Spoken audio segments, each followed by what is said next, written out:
finalement, cette évolution qui se prolonge au-delà de ce que j'ai pu étudier, on en voit les prémices finalement à partir des années 70, c'est pas simplement une crise de la capacité du Parti communiste à promouvoir le monde ouvrier. Évidemment, le monde ouvrier n'a pas disparu dans cette période, et c'est pas simplement l'effet de la crise économique, de la crise sociale qu'affrontaient ces catégories. C'est aussi parce que, dès le départ, finalement, la logique de constitution des directions du Parti communiste, ce que je décrivais tout à l'heure sur les années 50, c'était une logique de reproduction, c'est-à-dire une logique de reproduction du modèle thorésien. Le groupe dirigeant autour de Maurice Thorez, il a cherché à se doter de dirigeants locaux, fédéraux, qui étaient conformes à ses propres critères de légitimité. Donc le but était déjà plus de recruter des militants ouvriers comme ça, parce que c'était l'idéal politique, c'était aussi une logique de reproduction du parti. Et donc d'entrée de jeu, si j'ose dire, le ver était dans le fruit, enfin peut-être pas une bonne expression, mais d'entrée de jeu, la logique de la reproduction, de la perpétuation de l'institution et d'une forme de statu quo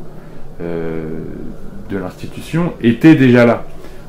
par opposition à d'autres hypothèses qui auraient pu être celles d'employer ce qu'avait été le Parti communiste comme entreprise de promotion de militants issus des classes populaires, pour l'adapter à d'autres formes, à d'autres secteurs dominés de la population. C'était les OS notamment immigrés, les OS femmes, etc., les catégories qui étaient celles qui étaient les plus dominées du monde des classes populaires, que le Parti communiste n'a pas cherché à promouvoir, parce que, comme je le disais tout à l'heure, il a plutôt cherché à s'appuyer sur des élites militantes, elles-mêmes issues des élites ouvrières, des ouvriers qualifiés, etc. Et donc, finalement, le rôle de plus en plus important donné aux élus,